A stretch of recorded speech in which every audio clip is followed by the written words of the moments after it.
Good morning, everybody. How's everybody doing today?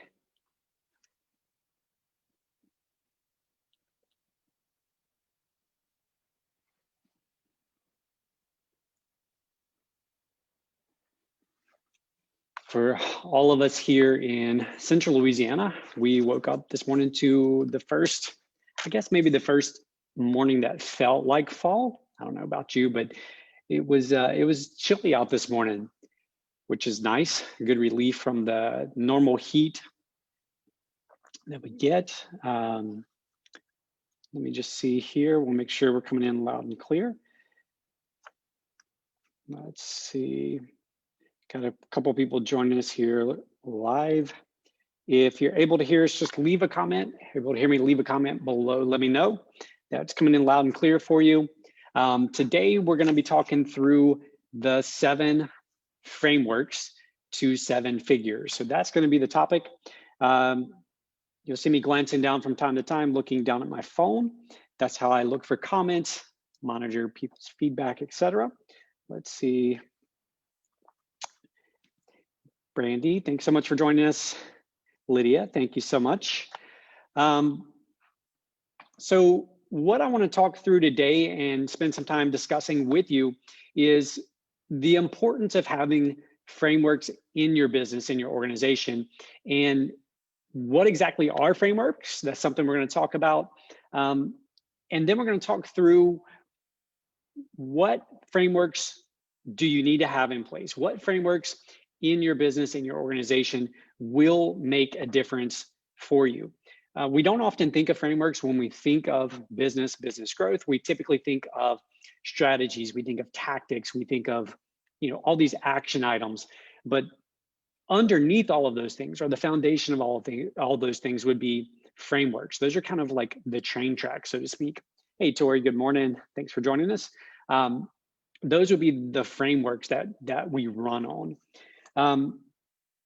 For each of you watching right now, what would you say when you think of frameworks? What do you think of when you think framework? What do you think of when you think of framework? In the business world, unfortunately, most of the time, frameworks are left out. They're not thought of. Framework is kind of a term that doesn't come typically from the business world per se. So what's so interesting, though, is in business, we operate on frameworks. So much of our lives actually operate on frameworks as well. And we'll talk about that in a little bit. Let me go ahead here and share my screen real quick. And let's change this to full screen. All right. So again, we're going to be talking today through the 7 frameworks that you need to bring your business, your organization to 7 figures. For those who don't know, I'm Wayne. I am the founder of Ugly Mug Marketing. I am also the father of 4 children. My oldest is 13. My next oldest would be 10, followed by a 9-year-old, followed by a 7-year-old, 3 boys and a baby girl.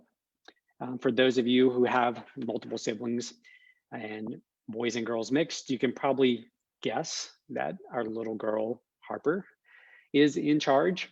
She likes to let her presence be known, and she makes sure to keep her brothers in line. So I'm sure some of you can relate to that.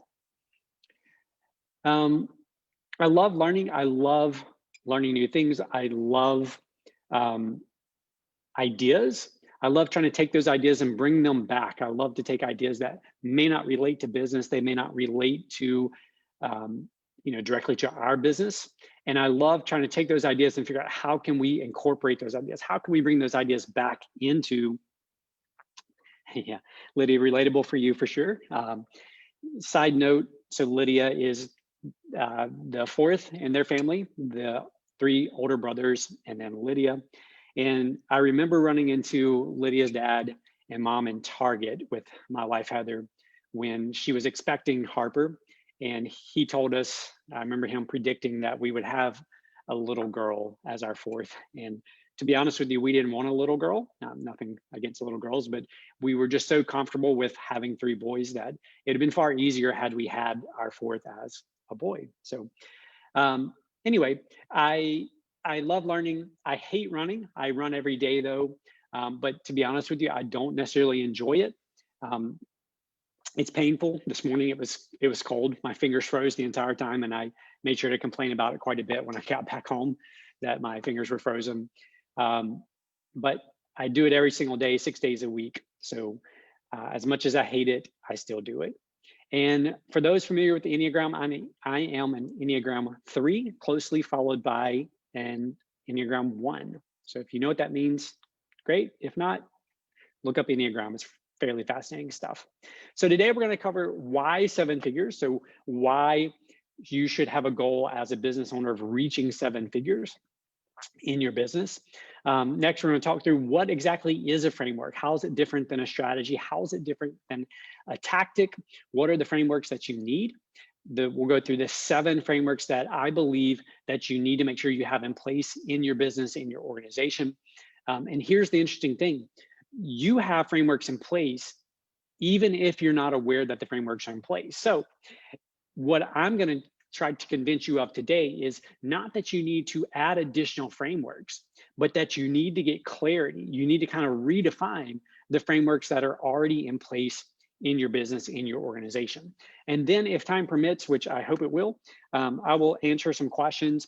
And again, feel free to ask questions throughout. I'll do my best to keep kind of monitoring questions here on Facebook.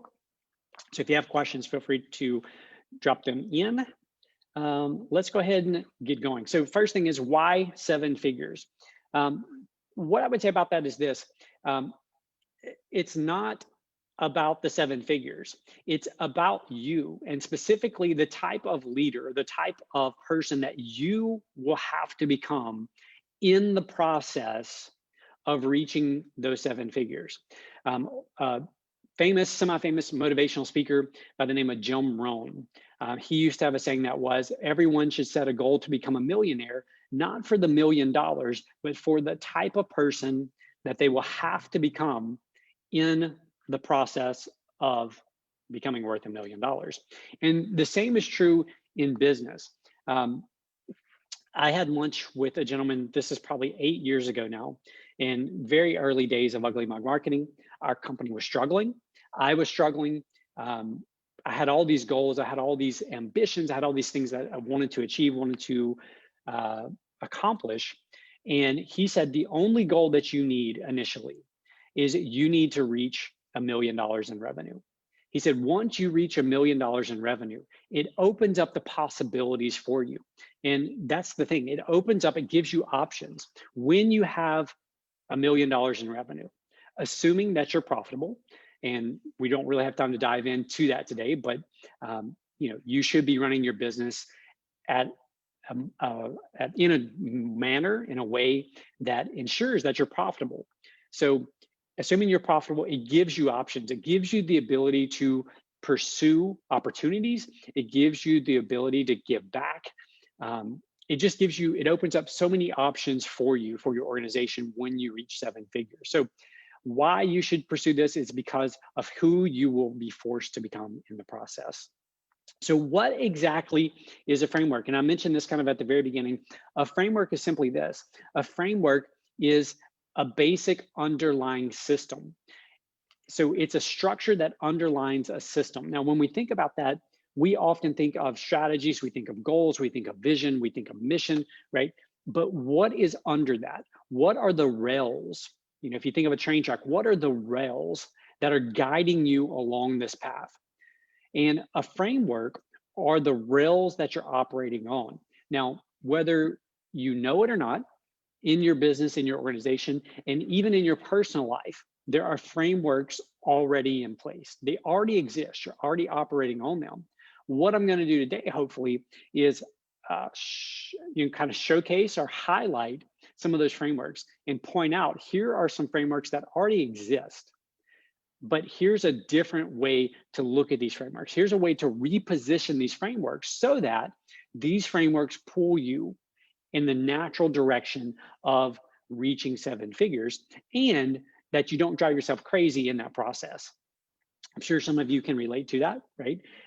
It seems like the busier you get in your business and your organization, the crazier sometimes things get, right?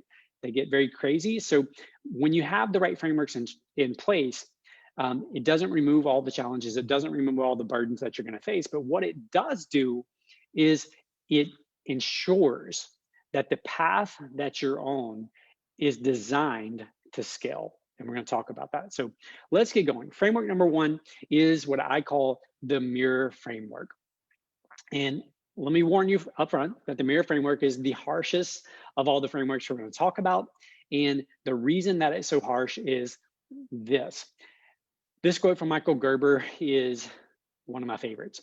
It says, "Your business is nothing more than a distinct reflection of who you are. If your thinking is sloppy, your business will be sloppy. If you are disorganized, your business will be disorganized. If your business is to change, as it must to continue to thrive, you must change first." So if you're watching this, I would encourage you, maybe jot this down, take a quick, snapshot of this, photo of this on your phone. This quote is extremely important because what this quote does is it says it removes the ability for you and I to blame the externals, right? We can't blame the economy. We can't blame the fact that we're in the middle of a pandemic still. We can't blame any of these other things. What this framework does is it says we have to, slides aren't moving. Interesting.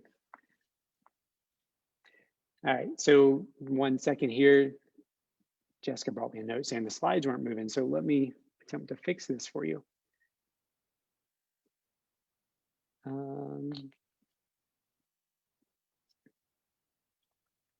1 second as we take a tech pause here to try to get the slides to work for you. Let's try this. All right, now I think we should be good. Okay, so you should be able to see now the mirror framework. And again, take a snapshot of this if you are interested in writing this down. This is a very important framework for you. And again, it starts with our understanding that we are, we're good to go, good. That we are responsible for our business and the way it looks. So we must first look in before we look out. Now, you already have this framework in place. The question is, are you using it as a mirror? Or are you using it as a looking glass, right? When you look at the problems, the challenges in your business, do you first look outside for all the reasons, all the things that may be wrong, or do you look inside? It's a challenging one. It's one that we don't want to look to, to be honest with you. This one makes us uncomfortable. It makes us feel like everything is our fault.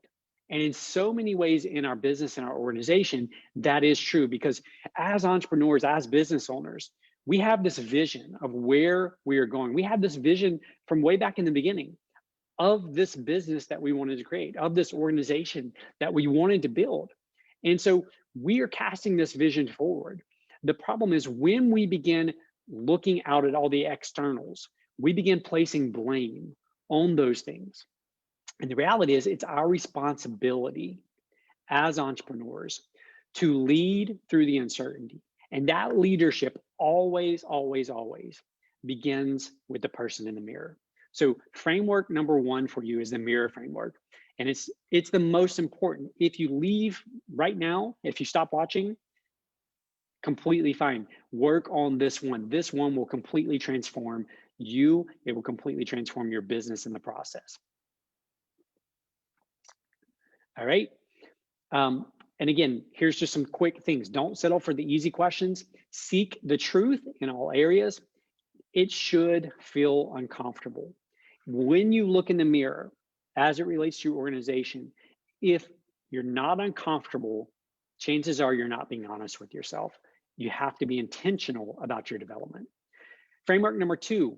Now, the next couple of frameworks, we're going to deal with communication. You see, in all relationships, whether business, whether personal, whatever relationship there may be, communication is at the key. The more successful we are in any relationship, it all is tied back to communication, right? The best relationships we have are the ones that we have the best communication in. So we're going to talk about some frameworks around communication, because a business is full of relationships, and those relationships are all going to be judged. All those relationships, the quality of those relationships is going to be determined based on our ability to effectively communicate. So framework number 2 says this. It's called the implicit explicit framework. All the communication in your organization falls into one of 2 categories. It's either implicit or it's explicit. Now let's briefly look at what those mean. Explicit simply means it was clearly stated in detail, leaving no room for confusion or doubt. So that's explicit. And when we think of explicit communication, we typically believe that that is the way we always communicate. We explicitly state all of these various things, right? We think we're explicitly communicating, making it crystal clear what we want our team members to do. But the truth is, very often, it's implicit. And what that means is it's implied, though not plainly expressed.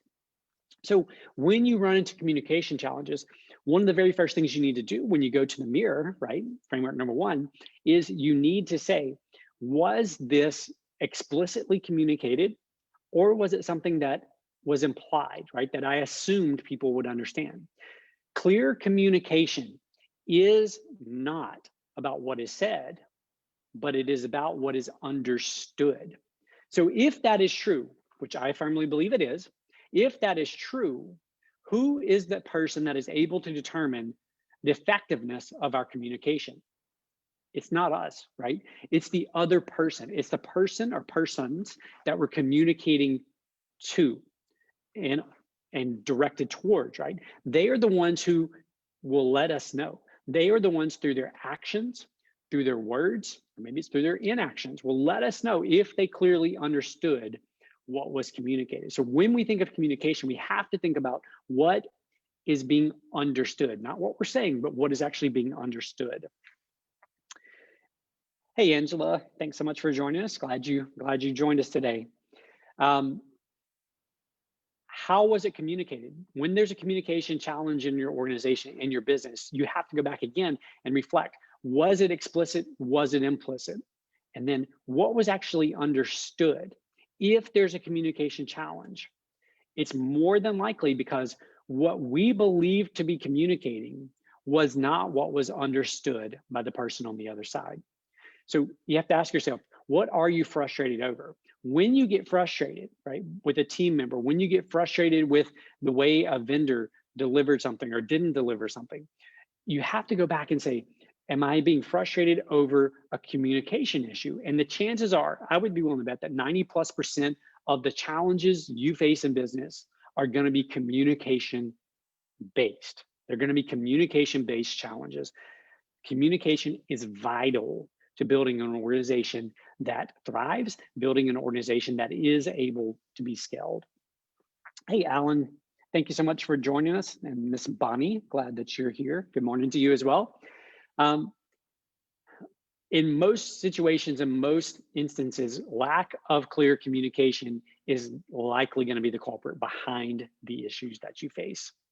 The next one, and again, we're still talking about communication because again, communication is key when it comes to building and scaling an organization, is trust and suspicion framework.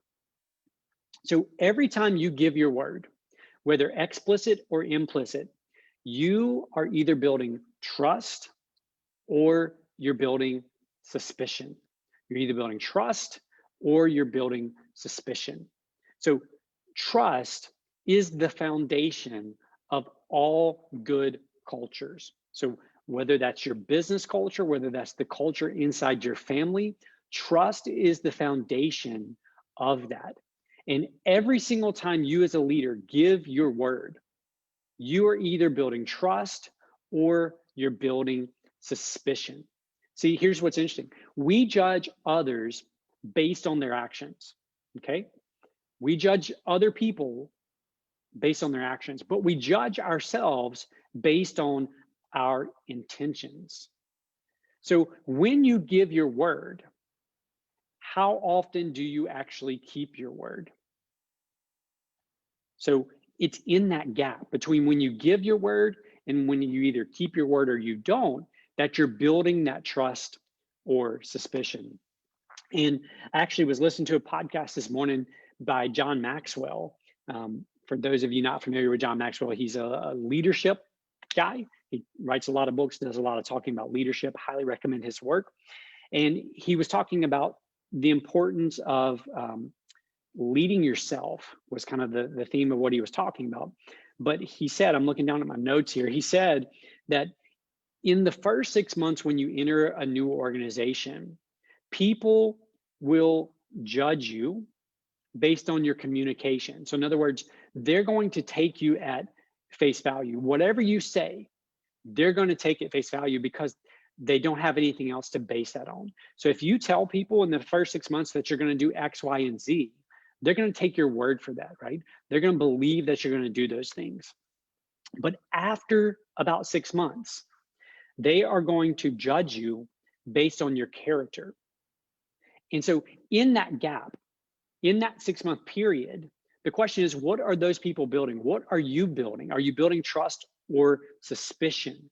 And the way that you build trust is simply doing what you say you're going to do when you say you're going to do it. And this has to apply across the board for you as a leader and within your organization. And what I mean by that is all too often, we as business owners, so I'm speaking directly to you as a business owner here, we often believe that somehow we are above the rules we have in place for other people, right? We think somehow that we are exempt from those things because we are the owner, or because we're the leader, or because whatever the reason may be. And when we have that mentality, when we have that view, it's very damaging to our credibility. Because here's what happens. If, for example, in our organization, if we believe here at Ugly Mug Marketing that you should show up on time, right? And you should be prepared on time. And that's what I get up every week and I, so to speak, preach to the team, right? Every team meeting, I'm saying, like, we need to be on time. We need to be prepared when we show up. We need to be ready to go when we say we're ready to go, etc. And then every single day I start rolling in, 10, 15 minutes late, 20 minutes late. What's going to happen? They're not going to believe what I preach every single week in a team meeting, because I'm saying on the one hand, being on time, showing up prepared is important, but on the other side, my actions aren't matching my words. And so if you're going to build an organization that's scalable, an organization that's able to reach 7 figures, you have to evaluate and you have to teach your team that every time they give their word, they have the opportunity to build one of 2 things, either trust or suspicion. So what is it that you're building? What is it that your teammates are building? And again, it goes back to framework number one, the mirror. It starts with you. You have to look in the mirror. You have to be willing to say, am I living up to this standard, or am I just expecting it of other people? Hey, Mike, thanks so much for joining us. If you've got questions, you can feel free to drop them in at any point in time.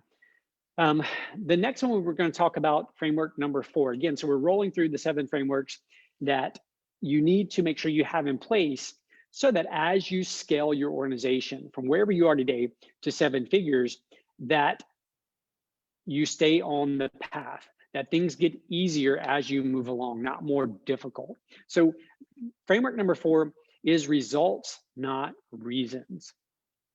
And here's what this kind of means. There's always a reason, and often they're very valid reasons, but results are results. Results are reality. Results alone are the best measure of your confidence, your competence, and your courage. Results and reasons are mutually exclusive. Now, when you think of a culture, when you think of an organization, in order to keep scaling that organization, to keep growing your business, your organization, you have to be centered around results. You have to be focused on delivering results. It doesn't matter if you sell a product, you sell a service. It doesn't matter if you're a nonprofit. It doesn't matter what it is that you deliver to the world. Your organization has to be focused on results. But here's the problem, right? Here's the problem for all of us. All too often, there's a valid, quote unquote, valid reason for not delivering the results that we said we were going to deliver, right? So it could be, there's a long myriad of things that it could be that prevent us from delivering on the results that we said we were going to deliver on. But if we're going to build a culture that is scalable, if we're going to build a culture that can reach 7 figures and go beyond 7 figures, we have to build a culture that is centered on not tolerating, not accepting excuses, which are reasons, right? You can either give me a result or you can give me a reason why you didn't get the result. We would always rather have people giving us results. So in your organization, remember, it starts with you. Are you delivering results, or do you find yourself constantly going back and making excuses? Do you find yourself constantly going back and saying, well, here's all the reasons I wasn't able to do what I said I was going to do? So in order to do this, though, everyone in the organization must be crystal clear about the results that they are responsible for delivering. So if you have these vague results that you're pursuing, how will you know? How will the people on your team know if they're getting and achieving those results or not? They won't. So in order for this to work, in order for this framework to be effective, you must get crystal clear about the exact results that your organization, that each team member is going to deliver in the process. Now, when reasons are brought up, they must be acknowledged. What I mean by that is when a team member commits to you, they're going to do X, they're going to deliver X, whatever X is, by certain date, okay? That date rolls around and you check in with them and you say, hey, just checking in on those results that you said you were going to give me by today. Oftentimes, we envision, we have this conversation that starts like this. Well, what happened was, so when someone begins that conversation with those words, well, what happened was, we know what's coming next, right? We know what's coming next. What's coming next are all the reasons they didn't, or they weren't able to deliver the results that we were after. And so you, as a leader, must be willing to acknowledge. And when I say acknowledge, it's probably a little bit, that's a softer word for actually call people out when they're delivering reasons instead of results. Now, again, this is a two-way dialogue. This isn't a one-way dialogue. And what I mean by that is you, as the leader, as the entrepreneur, have to be willing to be called out as well. It's not a one-way conversation. You must be willing to be called out as well for the reasons that you're delivering instead of the results. So how is it that you get crystal clear? How is it that organizations that scale, organizations that reach 7 figures, what is it that they do to keep the results crystal clear and in front of everybody? And the answer is coming up after this. So question for you, what is one of your favorite sports? So leave a comment. What's one of your favorite sports? Basketball, baseball, football, hockey? What's a favorite sport of yours?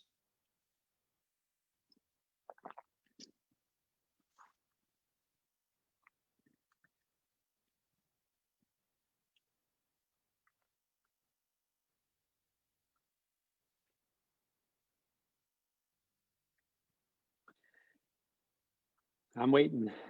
Golf. Miss Bonnie puts golf. That's a good one. Come on, somebody else got to give a comment as well. Just so you know, I know you didn't ask, but I'm going to tell you anyway. Central football. That's a good one. It's one of my favorites. Tamp and grind. I drink tea usually when I first get to the office. I drink coffee very early in the morning when I'm reading first thing in the morning. And then when I come in, I get a hockey brandy.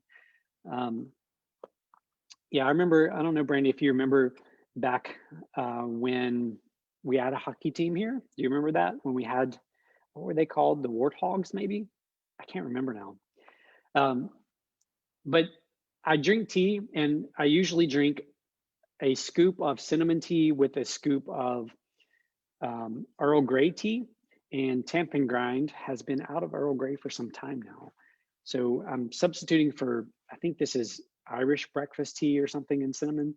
Not quite as good. So if you don't like this presentation today, it's because I didn't get the right tea, and it's affecting my ability to teach correctly. So that's my excuse. Just kidding. That would be a reason instead of result. So the reason I ask about favorite sports is this. In all of sports, there's this thing called a scoreboard. So whether it's golf, whether it's football, whether it's hockey, whether it's baseball, basketball, it doesn't matter. There's a thing called a scoreboard. And what's so interesting about a scoreboard is that a scoreboard is updated in real time, right? So as a team scores a point, a goal, whatever it may be, I know, Ms. Bonnie, no excuses. That was an excuse, I'll admit. As a team scores a point, the scoreboard gets updated. And here's the interesting thing about a scoreboard. At any point in time, the players on the field, the coaches on the sideline, the fans in the stands can look to the scoreboard. And what can they tell by looking at the scoreboard, right? One, they can tell who's winning, who's losing, how much time is left in the game, right? There's the vital stats, the things that matter are displayed very clearly, not just for some people to see, but literally for the entire world. So if they're playing and the game's televised on television, the entire world can see the scoreboard in real time. They see who's winning, they see the performance live. Now, for you as an entrepreneur, as a business owner, the question is, what scoreboards do you have in place? And here's an interesting quote. It's a little bit complex to understand, but I'll explain it. The quote is this. It comes from a guy by the name of Chuck Kunrat. And the quote is, people will pay for the privilege of working harder than they will work when they are paid. And what he means by this quote is this, that people will work harder and pay for their hobby. So someone, for example, that plays golf. Golf is a game that requires a lot of practice to get good. It takes a lot of time and it costs money, right? So in addition to having the clubs and the equipment that you need to play, you also have to pay the green fees to go use the courses, right? And so his concept here and kind of what started Chuck down this path that he was on with developing scoreboards for organizations was that why is it that people are willing to work so hard for these hobbies? And again, there's a long list of hobbies this could be, not necessarily just sports. Why do they work harder and pay out of pocket for those things? But when they come to work and they're actually being paid, they're not that motivated to work. And so his whole premise or thesis was basically that it's because in most organizations, in most businesses, we don't have scoreboards. And what that simply means is people on your team without a scoreboard don't know how they're performing. They don't know if they're doing good. They don't know if they're doing bad. They don't know if they're winning. They don't know if they're losing. They don't know if they need to maintain their effort, if they need to give more effort. Without a scoreboard, it's just a guessing game. They just don't know. So you may have heard this quote before, but you can't manage what you don't measure. And you can't measure what you don't monitor. So it's impossible to manage, to lead, to grow your company if you aren't measuring certain things, right? And it's impossible for you to measure things if you're not constantly monitoring. So when you think about it, that's exactly what a scoreboard does. So your scoreboard should be dynamic. So everyone on your team should know the goal of the game before it even starts. And so for us at Ugly Mug Marketing, our goal is redefined every single quarter. So before the quarter begins, every single person on the team is very clear about what the company goal is, but they're also clear about what their department goal is. And then they're clear about how they directly contribute to their department goal, and how their department goal directly contributes to the company goal. So for you, do your players, do your teammates know the goal of the game before it starts? And the other part of that is, do they know when the game ends? So, as leaders, as entrepreneurs, sometimes we think that, this game is an infinite game, right? The business game, we don't want the business to ever end, right? We want to keep growing the business indefinitely. But the reality is we can't play a game that is that long. It's too long. We will burn ourselves out, we'll burn our teams out. So we as leaders need to set intermediate micro games. So for us, we've experimented. We used to try a year. So we would have basically goals for the year. We'd pursue those goals. So that was the length of time of our game. And then what we did though is we realized that was too far. It was too far out. So we switched that to quarterly goals. So every 12 weeks, basically we set new goals. We review the previous quarter. We compare how we did based on what we said we would do. And then we set new goals for the upcoming quarter.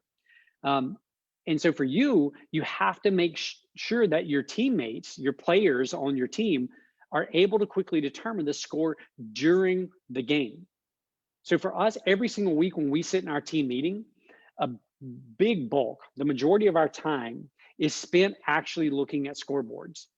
Every single person on our team, you can't see it, but right over to the side of me, there's a big TV.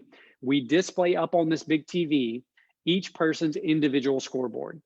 So on that scoreboard, we're able to clearly see, here's my goal, here's where I'm aiming for, here's what I'm trying to achieve, and here's my current score. Here's exactly where I fall today. And so for you, you need to make sure that you are able to show your players and they're able to quickly see how they're performing in the game that they're currently playing. The next thing is they need to be able to know how to change their behavior in order to win. So if they see that the game is running out, so we're down to the last 4 weeks of the quarter and we're behind, what does that mean? It means we need to give all the effort that we have to make up for lost ground. But if we don't have a scoreboard in place, there's no way for our teams to know that. There's no way for them to know, okay, we're getting close to our goal. I need to really push hard here so that we can make it through. Or if we're on track for our goal, I need to maintain steady momentum so that I don't slip up, that I don't, lose track of where I'm at, but that I continue pushing forward. And that's where the time comes into play as well. If we don't have a clearly defined end, which is something that we're, as entrepreneurs, as business owners, we're very guilty of thinking of business as this indefinite thing, right? That we're just pursuing growth for growth's sake forever. It can lead to burnout very quickly. So I would challenge you to take some time to develop a scoreboard. Develop a scoreboard for your organization. And again, every company is different, but you want to set short timeframes, shorter than you probably are used to. So, often we think of 1-year goals, 3-year goals, whatever those may be in business, right? So whatever those are too long.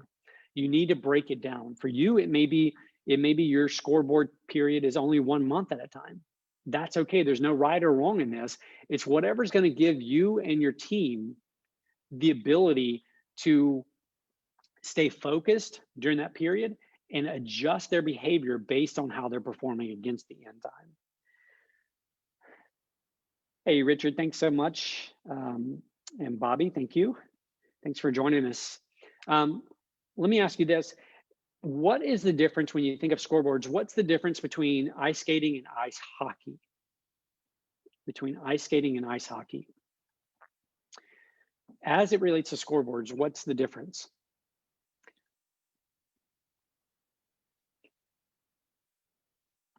Well, for ice skating, when are the scores actually revealed?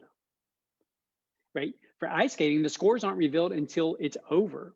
So the skater goes out and they skate, they do their performance. Everyone in the stands is sitting there watching, and no one knows how they're doing until the judge holds up the little cards and gives them their score.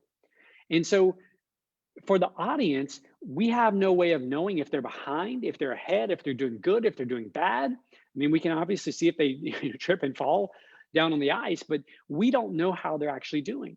Compare that to ice hockey, right? Ice hockey has the scoreboard. We know at any point in time, whether you've ever watched a hockey game in your life or not, you can look at the scoreboard and immediately tell who's winning and who's losing. And unfortunately, most organizations, most businesses run themselves like ice skating. So we wait until the quarterly performance review, or we wait till if we do an annual performance review with our team, and then we say, oh, by the way, here's your score for the last quarter. No, that's completely wrong. How can we expect our team, how can we get our team to make adjustments, make changes when they don't know how they're doing, right? When they're out there just skating. Sure, they know if they trip and fall down, right? They make a huge mistake, they know that. But like, how can they make adjustments to their technique if they don't know what the score is? So we need to think more in terms of ice hockey. We need to make sure that the scoreboard is there. It's in their face on a daily basis, and that they can update that scoreboard. All right, so let's move on to the next one. So again, we're talking about these frameworks. We're talking about the things that are gonna help you get to 7 figures. These 7 frameworks that are gonna help you get to 7 figures. And what's important to remember is that all of these frameworks, they already exist in your organization. You're already doing some element of all of these things. What I'm challenging you today to do is replace the frameworks that are currently there with these proven frameworks. That's my challenge for you today.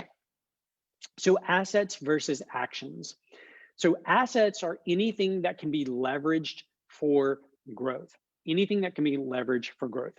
Actions are simply doing a thing. It's an act, okay? Doing a thing or an act.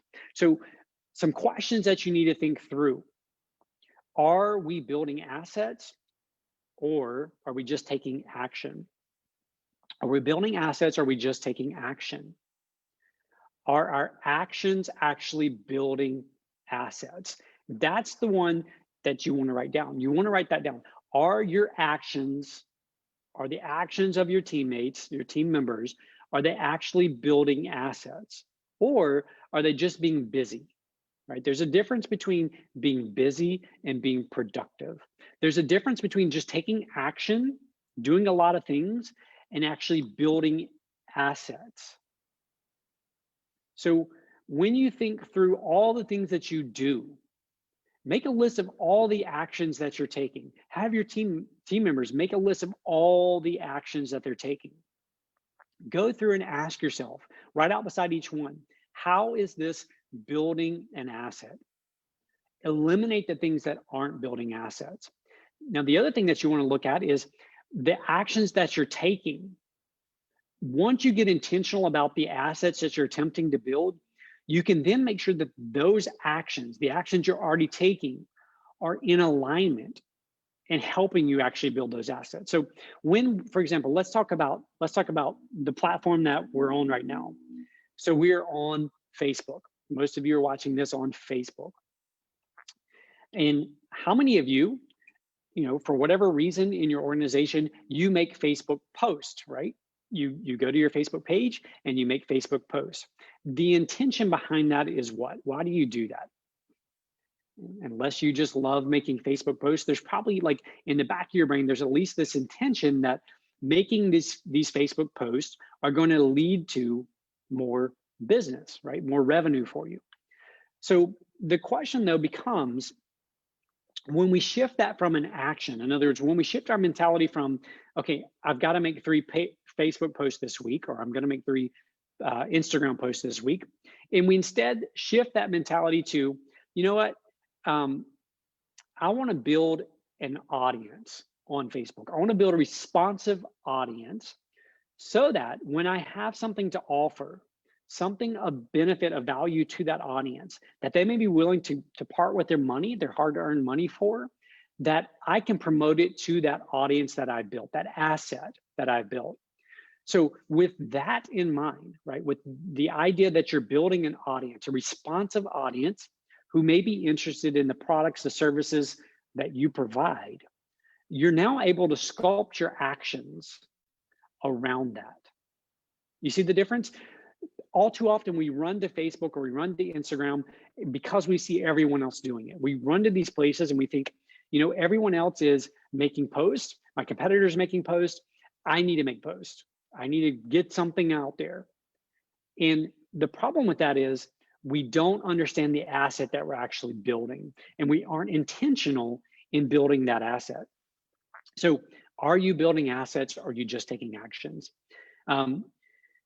Which does your scoreboard measure? So when you think of your scoreboard for your company, which I hope all of you watching this will go back and start working through and creating scoreboards.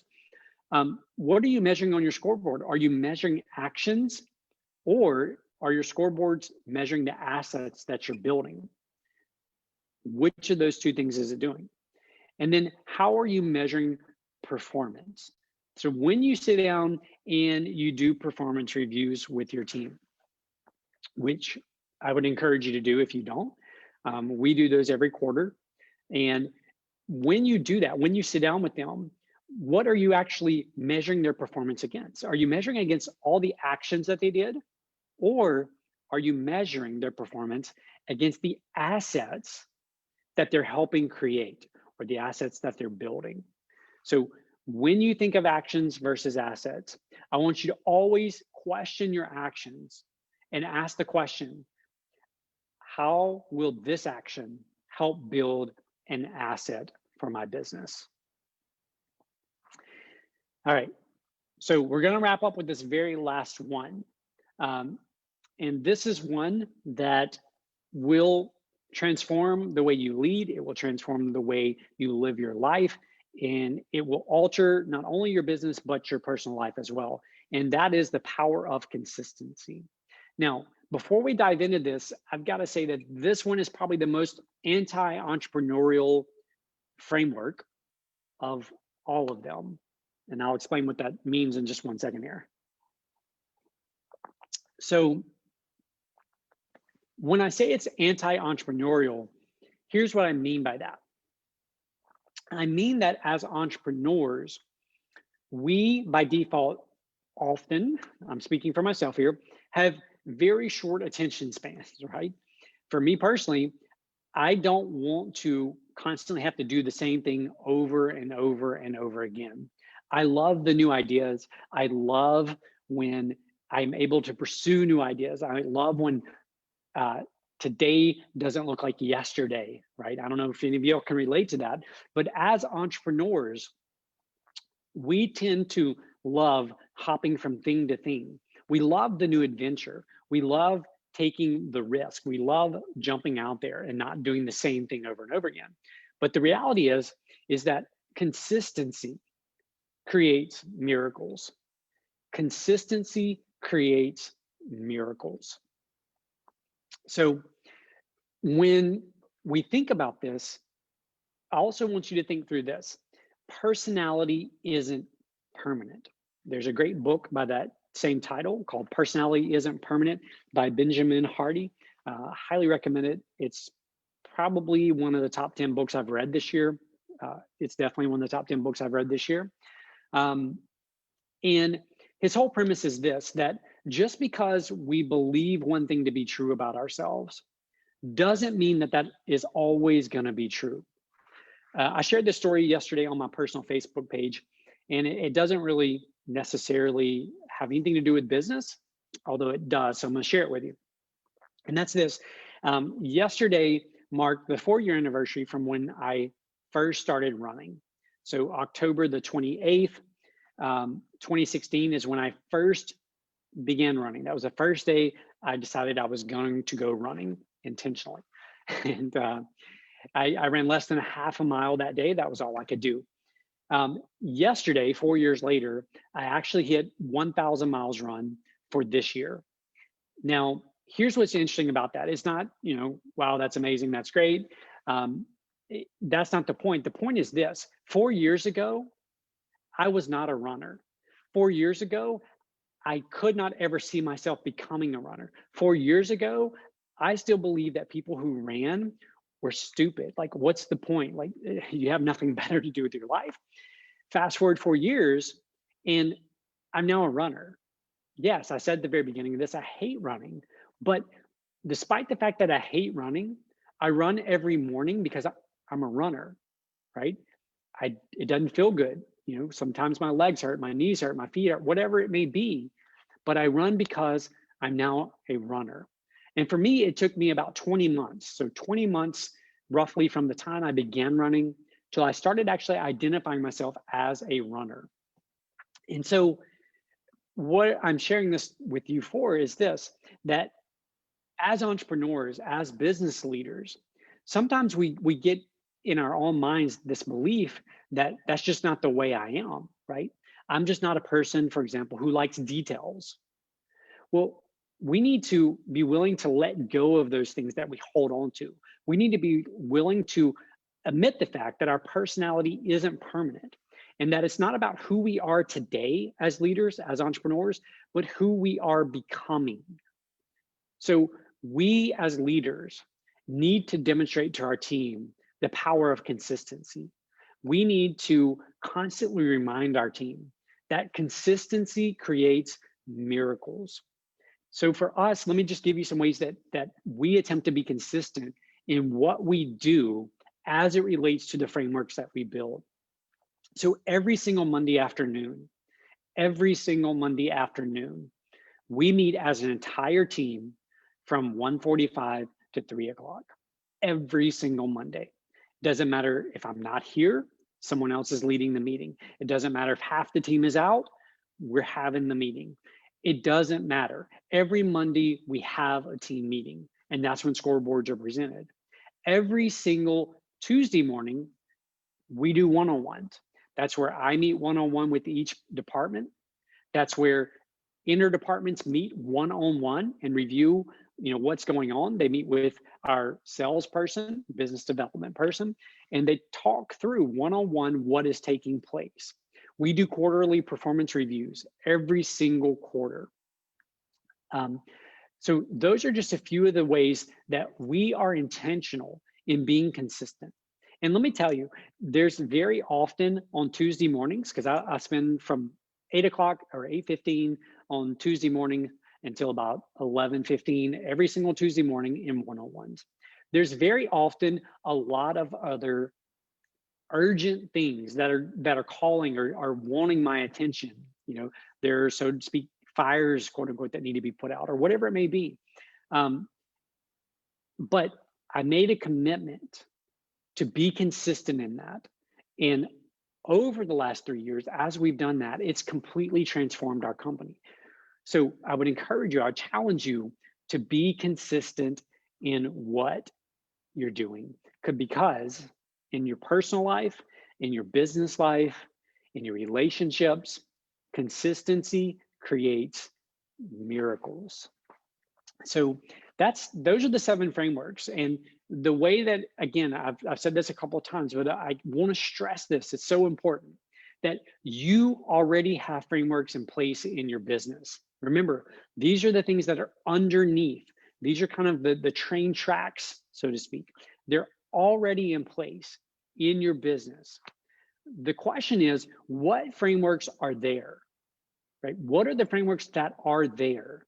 And I would encourage you to look at these as some frameworks to replace existing frameworks that may exist in your organization.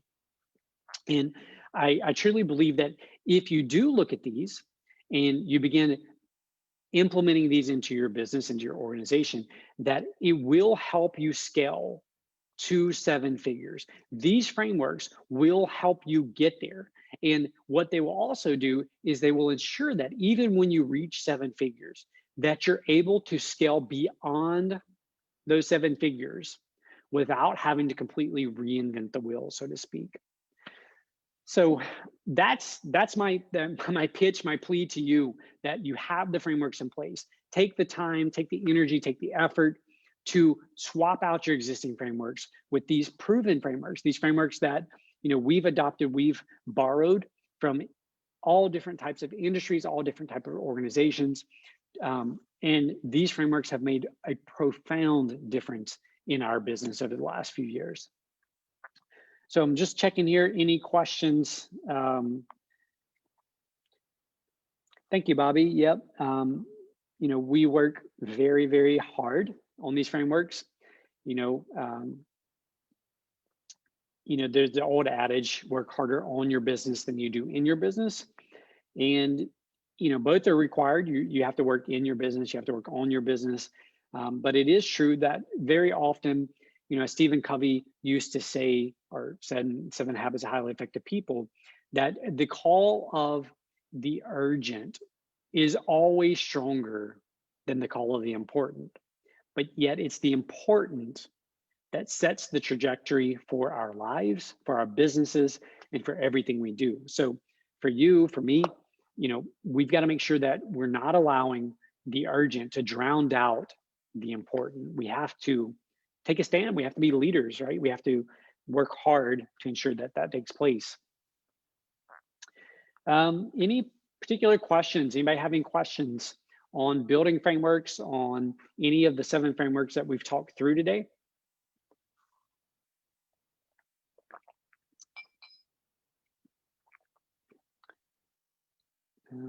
Just checking here the comments.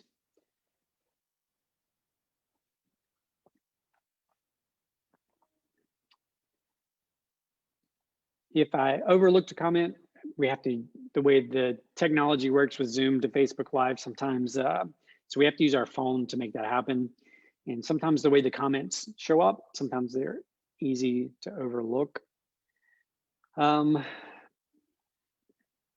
Let's see, I don't see any comments coming in. Just giving it one more second as you're sitting there and I'm awkwardly drinking my tea, waiting on somebody to leave a question or comment. Just kidding, partially, just kidding. All right,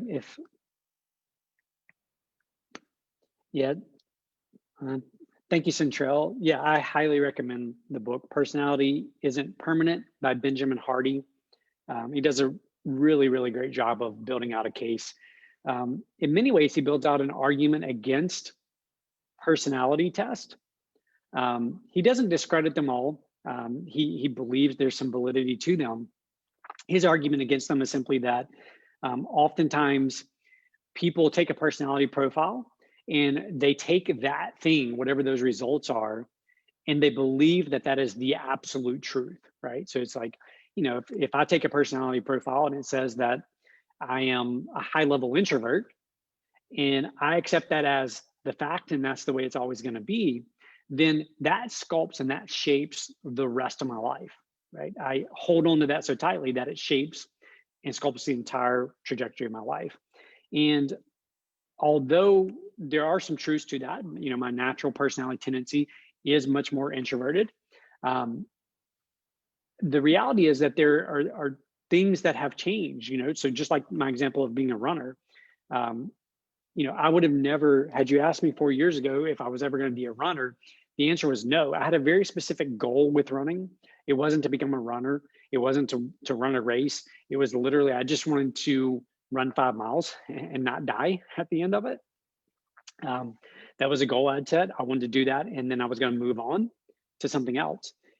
So to be honest with you, for, you know, almost 40 years of my life, I held on to the belief that I wasn't a runner. And then at some point in the process of running, my identity actually shifted and I became a runner. So anyway, that's a whole very fascinating book. Let's see.